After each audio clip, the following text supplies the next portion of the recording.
Meus amados irmãos, eu peço que permaneçam com suas Bíblias abertas no texto. Talvez você nunca tivesse lido um livro todo de uma vez, um livro todo da Bíblia de uma vez, e hoje você fez isso. Agora você fez isso. Amados irmãos, Judas é uma daquelas cartas chamadas de cartas gerais ou universais. Talvez um dos textos menos conhecidos do Novo Testamento. Não é uma carta que os crentes visitam muito. Talvez por causa do nome do autor, mas nós sabemos que o seu autor não foi Judas Iscariotes. O autor dessa carta é Judas. O texto aqui diz, ele mesmo se apresenta como servo de Jesus Cristo e irmão de Tiago. E nós sabemos que Jesus tinha um irmão chamado Judas e outro chamado Tiago. Então esse aqui é o irmão de Jesus. Judas era um nome muito comum naquela época. Tiago era o pastor da igreja de Jerusalém, nesse tempo. E Judas, irmãos, ele era, junto com Tiago, uma das colunas da igreja de Jerusalém. Um dos principais líderes ali daquela igreja. E aqui, meus irmãos, Judas tem um objetivo. E é sobre esse objetivo que eu quero falar com você nessa noite. Nós queremos pensar e meditar nessa noite sobre esse objetivo que Judas apresenta nessa carta tão rápida, tão curta. Mas observe, irmãos, Judas, ele quer falar sobre a batalha pela fé. Ele não se aproveita da sua posição de irmão de Jesus. Observe que ele nem menciona isso. É uma coisa que a gente percebe nos escritores bíblicos. Eles não se autopromovem. João, no Evangelho, evita dizer que ele era o discípulo amado. Judas aqui evita dizer que ele era irmão do Senhor. Ele se apresenta como servo de Jesus Cristo. E a palavra servo de Jesus Cristo aqui, no original, ela significa escravo de Jesus Cristo. Judas, ele se apresenta como um escravo de Cristo. E observe, irmãos, Judas, ele ocupava um espaço importante na igreja. Ele era uma grande liderança ao lado de Tiago, por isso ele cita aqui seu irmão Tiago. Eram as lideranças ali da igreja de Jerusalém. E por esse motivo, irmãos, nós podemos perceber nessa carta um tom muito pastoral de Judas. Duro, mas ao mesmo tempo amável, como um pastor deve ser. Há momento para tudo. E pastorear é muitas vezes ser direto, é muitas vezes ser incisivo, é muitas vezes ser duro, mas é também ser amável, cuidadoso, zeloso por aqueles que pastoreia. E observe, meus irmãos, que no versículo 1, Judas destaca 3 coisas a respeito daqueles para quem ele está escrevendo. Ele diz que aqueles irmãos, eles são chamados, amados e guardados. Judas, servo de Jesus Cristo e irmão de Tiago, aos chamados, amados em Deus Pai e guardados em Jesus Cristo. ele informa aos seus leitores que eles estão aonde estão, porque eles foram chamados e porque eles são amados por Deus. É como se ele estivesse dizendo, meus irmãos, aqueles leitores primeiros, aqueles leitores que no estudo da teologia a gente chama de os leitores originais, que são aqueles primeiros que receberam esse escrito, mas Judas fala a eles e também a nós, que nós não somos cristãos porque a gente quis, mas porque Deus nos chamou. Não começa conosco, meus irmãos, começa com Deus. Paulo vai nos dizer que Deus estava em Cristo reconciliando consigo o mundo. É Ele que faz, é Ele que busca, Ele que reconcilia, Ele que chama. E por que Deus nos chamou, meus irmãos? Deus nos chamou porque Ele nos amou. Chamados, amados em Deus Pai, mesmo sem merecermos, Ele nos amou. Mas observe, meus irmãos, Ele não apenas nos amou, Ele também nos guardou. Porque nós somos chamados, amados e guardados. Ele nos guarda.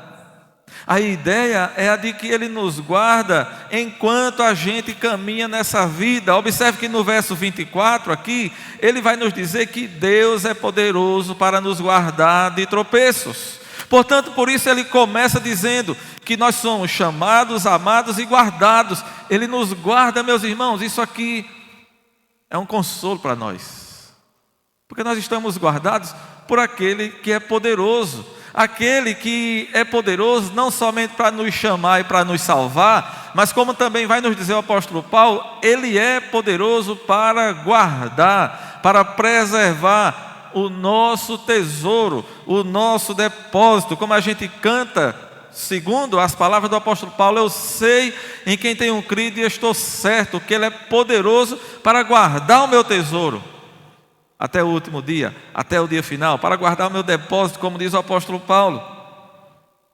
Mas observe, meus irmãos, que agora ele vai apresentar mais 3 coisas a nós, aqueles irmãos lá e também a nós. O desejo dele é que a misericórdia, a paz e o amor sejam multiplicados. Não merecemos a misericórdia. A gente sabe o que é misericórdia, né? Misericórdia é aquilo que nós não merecemos, aquilo que nós merecíamos, mas Deus não faz. E nós não temos mérito, irmãos, para ser guardado da ira. Nós não merecemos ser guardados da ira. Nosso mérito, o nosso merecimento é o castigo, é a condenação, é a ira de Deus. Mas por sua misericórdia Ele não nos castiga, Ele não nos condena.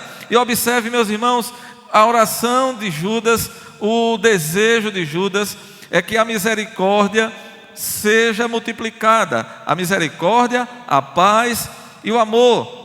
Ele começa dizendo que nós somos chamados, guardados e amados, e completa orando a Deus para que Ele, o nosso Deus, nos multiplique misericórdia, paz e amor. Isso aqui, meus irmãos, é apenas a introdução dessa carta. Mas depois dessa introdução, Judas começa apresentando o propósito. Olha o verso 3, amados, quando empregava toda a diligência em escrever-vos acerca da nossa comum salvação, foi que me senti obrigado a corresponder-me convosco,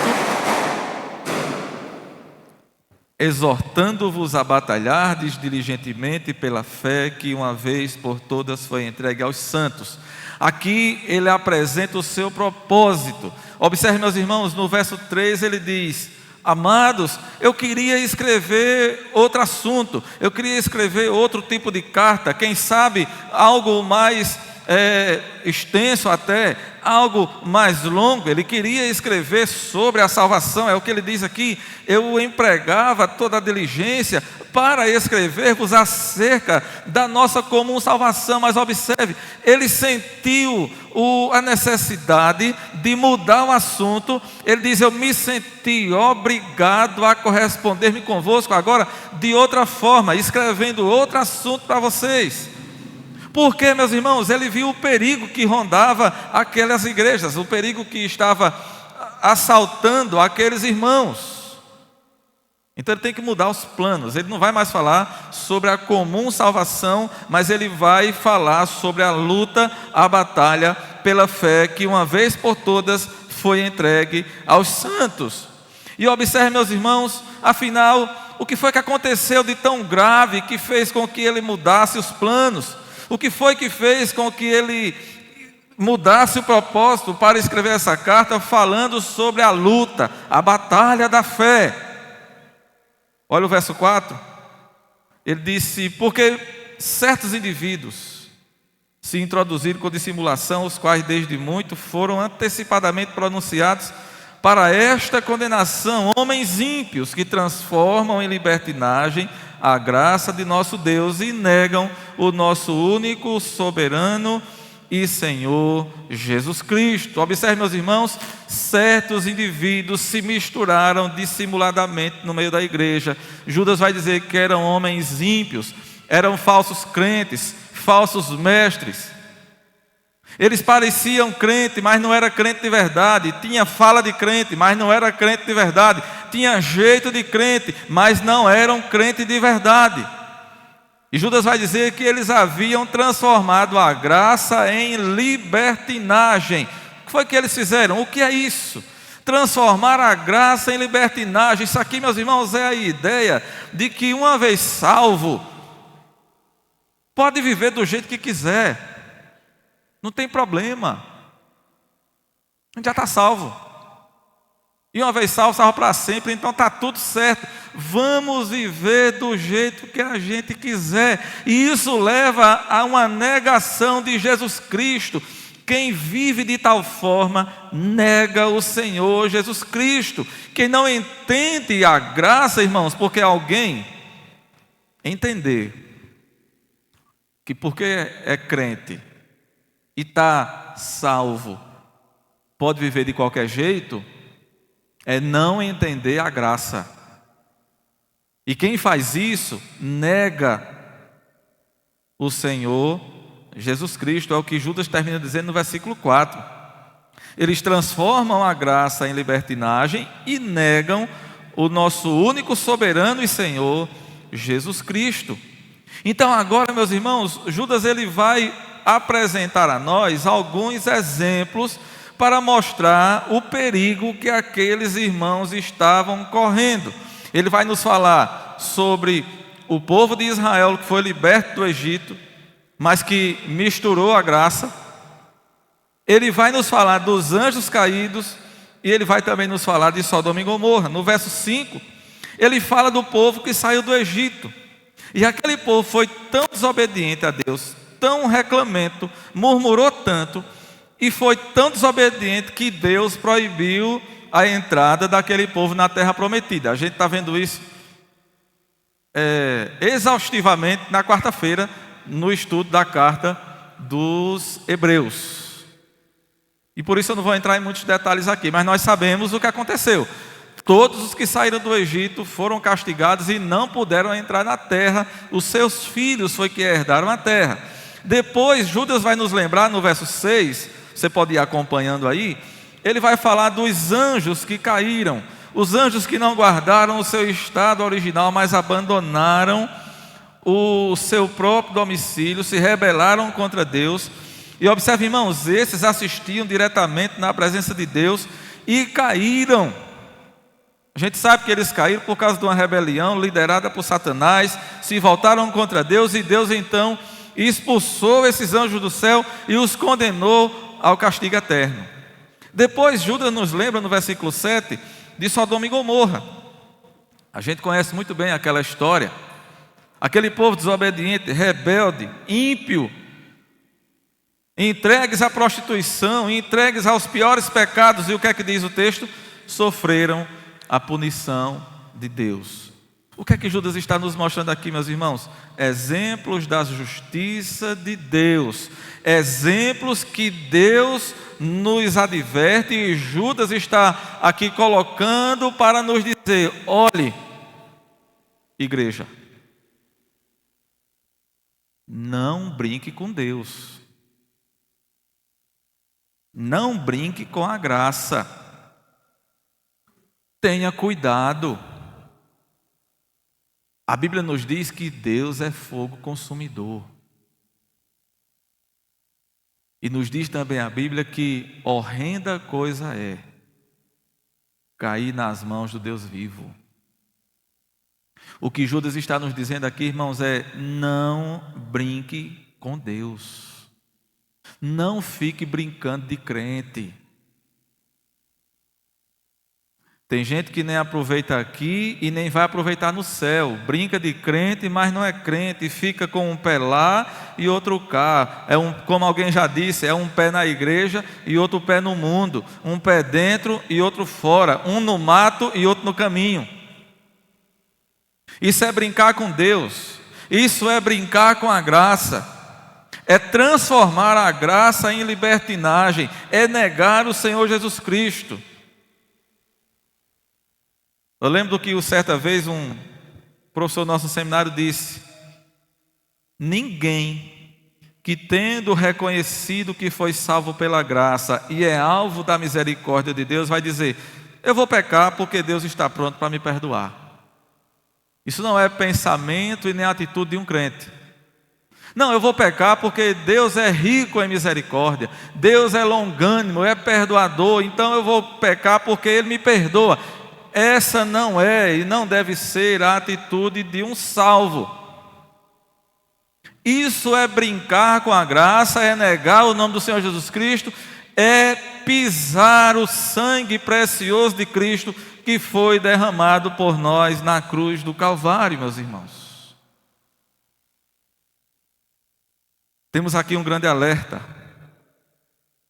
E então, dos versos 8 ao 16, Judas começa a descrever essa gente que havia entrado dissimuladamente no meio da igreja, no meio do povo de Deus. E preste atenção nisso.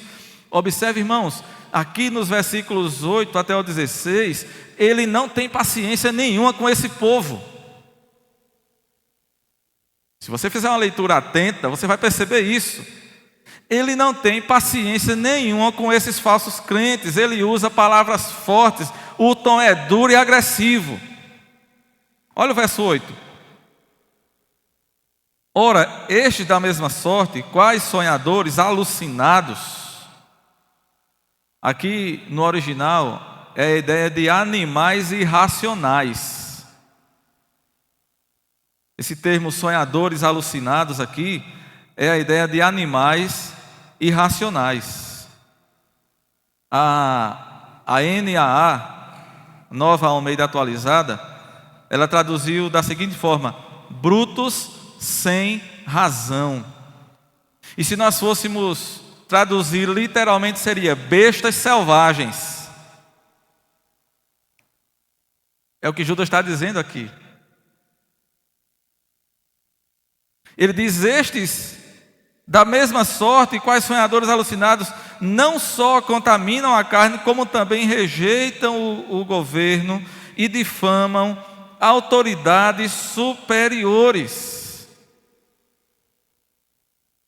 O verso 9: contudo o arcanjo Miguel, quando contendia com o diabo e disputava a respeito do corpo de Moisés, não se atreveu a proferir juízo infamatório contra ele, pelo contrário disse: o Senhor te repreenda. Irmãos, o versículo 9 é uma resposta ao que Judas disse no versículo 8. O que é que Judas está dizendo no versículo 8? Este da mesma sorte, quais sonhadores alucinados, não só contaminam a carne, como também rejeitam o governo e difamam autoridades superiores. No 10 ele vai dizer que eles difamam o que não entendem, e a tudo o que compreendem corrompem. O verso 10: estes, porém, quanto a tudo o que não entendem, difamam, e quanto a tudo o que compreendem, por instinto natural, como brutos sem razão, bestas selvagens, até nessas coisas se corrompem. E Judas diz: o arcanjo Miguel, quando disputava o corpo de Moisés, ele não se atreveu a proferir juízo infamatório contra quem, irmãos? Contra Satanás. O arcanjo Miguel não se atreveu a proferir juízo infamatório contra Satanás. Irmãos, isso aqui é um alerta máximo. Porque tem crente que não se preocupa em proferir juízo infamatório contra seus irmãos. Quando o arcanjo Miguel não se atreveu a proferir juízo infamatório contra Satanás, ele disse: o Senhor repreenda. E quantos crentes difamam seus irmãos? Como ele diz aqui, difamam autoridades superiores, difamam tudo quanto não entendem. Se você não entende, não difame. Procure entender as coisas, porque nem o arcanjo Miguel se atreveu a difamar Satanás, a proferir juízo difamatório contra Satanás. E nós muitas vezes estamos proferindo juízo difamatório contra nossos irmãos. Parece que a gente se acha mais santo do que o arcanjo Miguel. Olha o que é que Judas diz: ai deles, ai deles. Eles difamam a doutrina que não entendem, e até mesmo aquilo que entendem de forma natural, por instinto, como diz Judas aqui, por instinto natural, corrompem. Por que é que fazem isso? Olha o verso 11: ai deles, porque prosseguiram pelo caminho de Caim, e movidos de ganância se precipitaram no erro de Balaão, e pereceram na revolta de Corá. Ele dá aqui mais 3 exemplos, né? Seguiram pelo caminho de Caim, se precipitaram no erro de Balaão e pereceram na revolta de Corá. Essa gente inventa forma de culto. Não foi o que Caim fez? Caim inventou uma forma de culto. Essa gente é movida por dinheiro, feito Balaão. E no final, o final desse povo é morrer igual Corá. Mas observe que Judas continua de forma ainda muito incisiva nas suas palavras. No verso 12 ele diz: estes homens são como rochas submersas em vossas festas de fraternidade, banqueteando-se juntos sem qualquer recato, pastores que a si mesmos se apacentam, nuvens sem água, impelidas pelos ventos, árvores em plena estação dos frutos, desprovida de frutos, sem frutos, duplamente mortas, desarraigadas. Veja, meus irmãos, como ele descreve essas pessoas, esses falsos obreiros, falsos crentes, falsos mestres, rocha submersa. Você sabe, hoje não, nem tanto, né? Porque hoje a tecnologia está muito avançada e tem instrumentos que detectam esses perigos, mas qual era o maior perigo dos marinheiros no passado? As rochas submersas. O navio vinha ali no seu itinerário, e se ele batia numa rocha submersa, um iceberg, é uma rocha de gelo, né? Submersa. O que é que acontece? Todo mundo sabe o que aconteceu com o Titanic, né? Uma rocha submersa afundou. Observe, irmãos, essas pessoas, diz aqui Judas, eles são como rochas submersas, ou seja, quem entra na rota deles se prejudica, afunda. Ele vai dizer que é um povo sem recato nenhum, entrava nas festas praticando libertinagem, Os estudiosos vão dizer que aqui é uma referência à festa do ágape, aquela grande festa que havia ali no primeiro século do ágape, a grande ceia que os cristãos faziam. Judas diz que eles são pastores que a si mesmos se apacentam, ou seja, gente que não se deixa pastorear. Isso aqui é outro perigo muito grande. Tem muita gente assim hoje, irmãos. Pastores que a si mesmos se apacentam, que não respeita pastor, que não respeita autoridade, que não ouve, que não atende, que não obedece, que não dá importância, não dá ouvidos.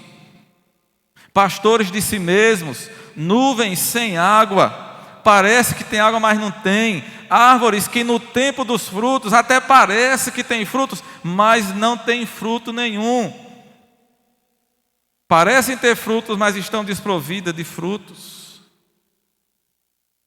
Ele segue no 13, ondas bravias do mar, espumando suas próprias sujidades, ondas bravias do mar que espalham suas próprias sujeiras, estrelas errantes para as quais tem sido guardada a negridão das trevas para sempre. Quem entra na rota desse povo se prejudica.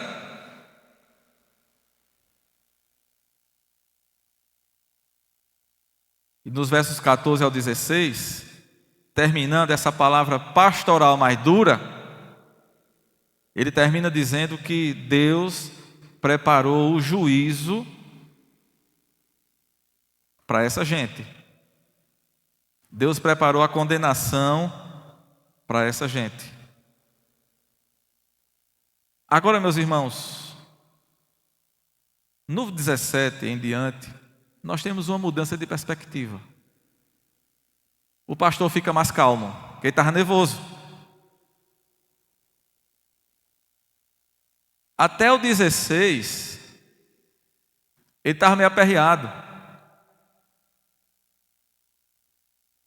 Mas no 17 em diante, ele muda uma perspectiva. Até aqui ele está apresentando os falsos obreiros, falsos crentes. E agora o tom muda, porque ele vai falar dos crentes verdadeiros. Olha o 17 como é que começa. Vós, porém, amados. É uma mudança de perspectiva. Agora ele dá uma suavizada. Vamos suavizar também, né? Já está na hora. Ele agora fala para os crentes de verdade. Ele está dizendo assim: olha, não se assuste, porque esses falsos obreiros, eles estão no meio de vocês. Sempre foi assim. E vai continuar sendo assim.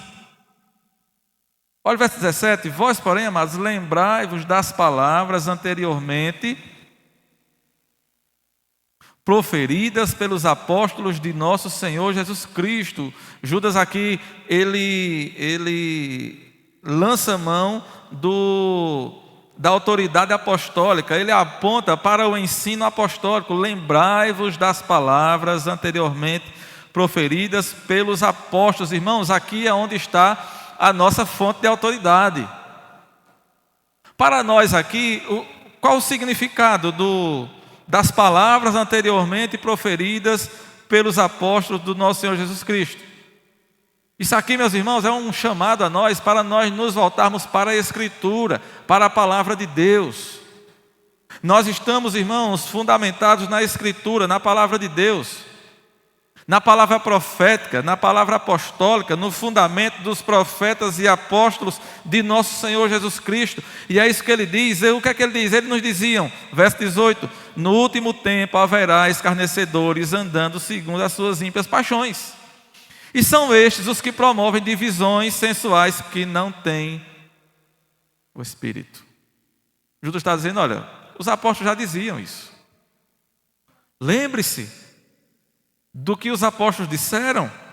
Lembre-se das palavras proferidas anteriormente pelos apóstolos do Senhor Jesus Cristo.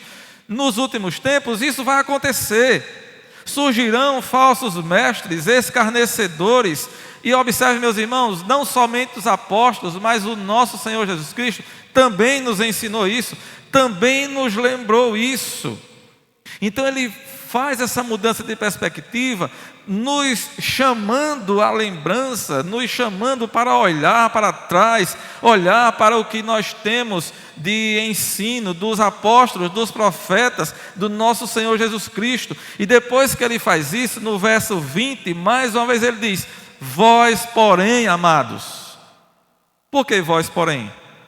Ele aqui faz um novo contraste com os escarnecedores que haveriam de surgir nos últimos tempos. Então ele diz: vós, porém, amados, edificando-vos na vossa fé santíssima, orando no Espírito Santo, guardai-vos no amor de Deus, esperando a misericórdia de nosso Senhor Jesus Cristo para a vida eterna. É como se ele estivesse dizendo a nós: não tenham medo quando ouvirem falar de falsas doutrinas e de falsos mestres. Sempre foi assim. No passado foi assim. Lá no Antigo Testamento nós vamos encontrar as orientações quanto a como identificar um falso profeta. E lá no Antigo Testamento vai dizer os parâmetros pelos quais os profetas deveriam ser julgados. Por que tem isso lá, irmãos?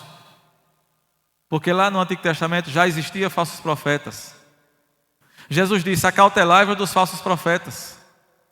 Por quê? Porque nos tempos de Jesus existiam falsos profetas. Os apóstolos continuaram nos exortando e nos advertindo contra os falsos profetas. Por quê? Porque no tempo dos apóstolos continuou existindo falsos profetas. E hoje? Hoje é diferente? Não. Hoje não é diferente. Sempre foi assim e vai continuar sendo assim até o dia da volta do nosso Senhor Jesus Cristo. Mas a orientação do pastor Judas é a seguinte: se edifiquem na fé santíssima. Essa é a segunda vez que a palavra fé aparece aqui nessa carta. E a palavra fé, meus irmãos, ela tem vários significados no Novo Testamento. Hebreus 11 vai nos dizer que a fé é a certeza das coisas que se esperam, a convicção de fatos que se não veem. Mas aqui Judas está falando em fé com outro sentido. Aqui, meus irmãos, quando Judas diz no versículo 3 que ele precisou escrever para nos advertir a batalharmos diligentemente pela fé que uma vez por todas foi entregue aos santos. E quando ele vai dizer aqui nesse versículo 20, quando ele fala que nós devemos nos edificar na nossa fé santíssima, ele está falando aqui no conjunto de doutrinas que nós temos que conservar, que nós temos que preservar, a sã doutrina. Essa fé que Judas está falando aqui, ele não está se referindo à fé para a salvação, a fé para a conversão, aquele ato de fé, a fé que é despertada por Deus em nós para a nossa conversão. O Judas está falando aqui do conjunto de doutrinas que nós devemos guardar e preservar. Onde é que está esse conjunto de doutrinas? Isso aqui, irmãos, não é a tradição da igreja, não é a tradição do pastor fulano de tal, não é o ensino do grupo denominacional.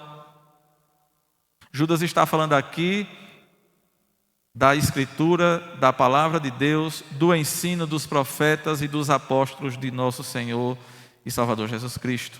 Aqui o pastor Judas está dizendo: meus irmãos, edifiquem-se na sã doutrina, que é santíssima. Se edifiquem na fé santíssima. Por que Judas diz isso, irmãos? Qual é a importância disso para nós hoje? Sabe por quê, meus irmãos? É porque uma falsa doutrina é uma perturbação da ordem na vida do crente. Irmãos, não tem coisa pior na vida do crente do que ele acreditar numa doutrina falsa. A doutrina falsa tira a gente da rota. A doutrina falsa tira a gente do trilho certo, do caminho certo. Meus irmãos, a doutrina falsa não pastoreia o nosso coração. Como assim, pastor? Doutrina pastorear? Sim.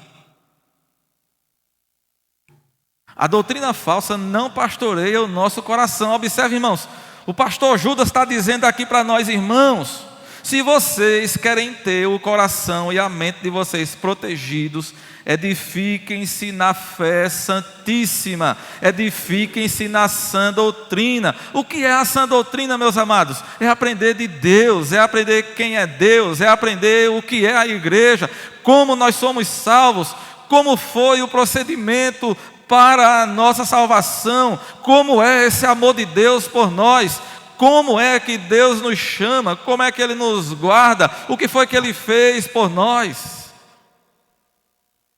como é que Ele nos guarda. Irmãos, essas coisas pastoreiam o nosso coração em tempos difíceis, porque a gente vai passar por tempos difíceis. A Bíblia diz que nós devemos nos revestir da armadura de Deus. Para quê? Para no dia mau permanecer firmes.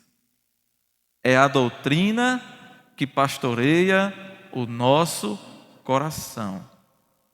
Quando a gente atravessa tempos difíceis, o que nos sustenta, meus irmãos, é saber quem Deus é, como Ele nos ama, como Ele nos guarda e como Ele processa a sua obra na nossa vida. Na hora da dificuldade, seja ela qual for, o que vai pastorear o nosso coração é o conhecimento de Deus. Na hora do luto, na hora da dor, na hora da dificuldade, é a boa doutrina que pastoreia o nosso coração. É por isso que tem muita gente perturbada, muita gente sofrendo. Mas perceba que aqui no verso 20, Judas fala, de forma reflexiva. Ele usa o verbo no reflexivo, no modo reflexivo. Ele diz: edificando-vos. O que é que significa isso? Edificando-vos. Você sabe o que é osmose, né? Tem gente que quando vai fazer uma prova, tem estudante, aluno. Esses alunos meio despreocupados, eu não vou chamar de preguiçoso, jamais. Não vou dizer isso. Uma maldade, né? Esses alunos despreocupados, ele pega o caderno ou o livro na noite anterior da prova, aí bota debaixo do travesseiro e dorme em cima, que é para ver se no outro dia ele amanhece sabendo da matéria, né? Funciona, irmãos, isso? Não dá certo, não? Eu acho que ninguém nunca tirou 10 numa prova fazendo isso, né? Será? Observe, meus irmãos. Judas está dizendo: edificando-vos. Deus não vai ler a Bíblia para você não, meu amado. Deus não vai orar no seu lugar, não. Você está pensando que Deus vai mandar um anjo para a igreja no seu lugar? Não, eu não vou não. Deus manda um anjo lá para sentar na minha cadeira. É você que tem que fazer isso. Edifique-se na fé santíssima. Leia a Bíblia, ore, venha para a igreja, escute a pregação, atenda ao ensino da palavra de Deus, dê ouvidos ao seu pastor, dê ouvidos à sua liderança, dê ouvidos ao que você está ouvindo e está aprendendo na sua igreja. Se sua igreja estiver pregando heresia, saia dela e vá para outra. Se seu pastor estiver pregando heresia, tire ele e bote outro no lugar. Mas é você que tem que fazer isso. Ou você acha que ficando em casa vai resolver? E vai aprender por osmose? Eu acredito que ninguém bota a Bíblia debaixo do travesseiro não, para dormir em cima. Não é possível. Somos nós, meus irmãos. Isso aqui é uma construção, é um edifício. Paulo diz que nós somos edifício de Deus. Olha o tamanho desse prédio. Você sabe que isso aqui foi levantado com tijolo, né? Olha o tamanho do tijolo. Olha o tamanho das paredes. Você quer ver o tamanho dessa parede aqui? Vá pela rua de trás e olhe para cima. Aí você vê o tamanho dessa parede. Mas como é que foi feito isso aqui? Foi de uma vez só? Foi do dia para a noite? Foi fácil fazer isso aqui? Não, irmãos, é tijolo por tijolo. Eu estava essa semana conversando com o pedreiro que está trabalhando aqui sobre isso. Ele disse, rapaz, é um trabalho de paciência, né? O camarada levantar uma parede, tijolinho por tijolinho, o dia todo, a semana toda, de segunda a sexta. E aqui o tijolo é deitado, então ele demora mais ainda. É um trabalho de paciência, meus irmãos, que exige persistência, exige esforço. Você está achando que ler a Bíblia é fácil? É não. Ler é difícil. Ler é difícil. E a prova disso é só você olhar o percentual de leitura do brasileiro. Não vou nem falar na nossa igreja. O percentual de leitura do brasileiro. Ler é difícil, é trabalhoso. Pense no negócio que dá trabalho a ler. E orar é fácil? Também não. Mas é necessário para a nossa edificação. E vir para a igreja é fácil?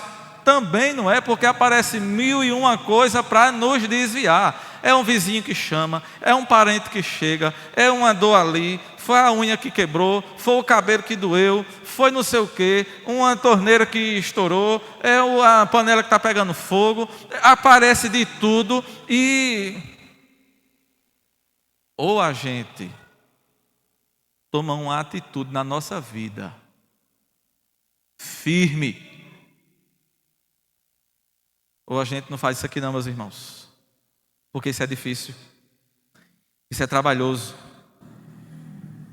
Mas observe, meus irmãos, que Judas ele se preocupa também com os menos esclarecidos. Verso 22, compadecei-vos de alguns que estão na dúvida, salvai-os, arrebatando-os do fogo, quanto a outros, sede também compassivos em temor, detestando até a roupa contaminada pela carne.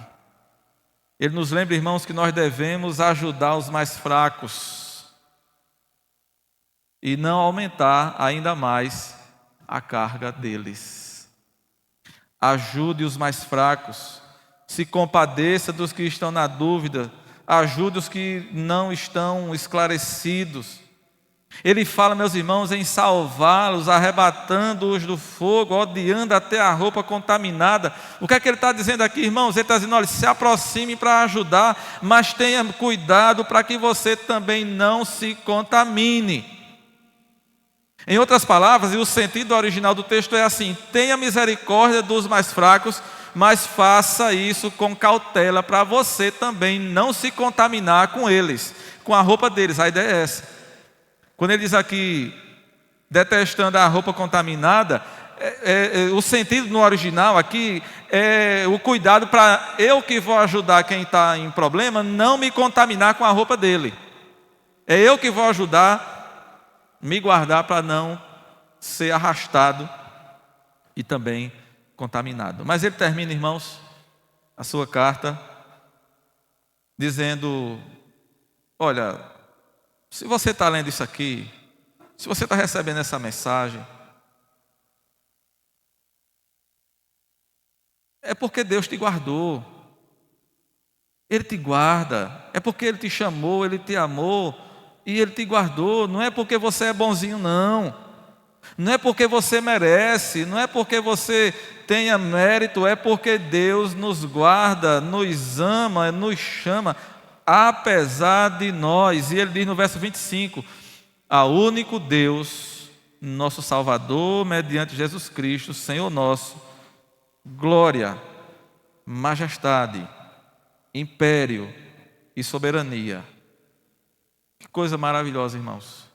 Glória, majestade, império e soberania. Esse é o nosso Deus. O Deus que nos amou, nos chamou e nos guarda. Aquele que é poderoso para nos guardar de tropeços e para nos apresentar com exultação imaculados diante da sua glória. Irmãos, essa é a promessa que nós temos, a certeza, a confiança, a garantia. Se isso aqui não pastorear o meu coração e o seu, não tem mais algo que possa. Mas o crente, ele precisa se quebrar diante disso aqui e deixar que o Espírito Santo trabalhe na sua vida, não apagando o Espírito, não rejeitando o Espírito. E eu quero terminar, meus irmãos, fazendo aqui apenas algumas aplicações do todo dessa carta, de tudo que nós vimos aqui. Observe que o que nos é apresentado aqui, meus irmãos, em primeiro lugar, e a primeira aplicação para nós é essa: cuidado com os falsos mestres. Cuidado com os falsos mestres. Mas não se preocupe, sempre foi assim. Eles existem, sempre existiram e vão continuar existindo até a volta de Cristo Jesus. Cuidado com eles.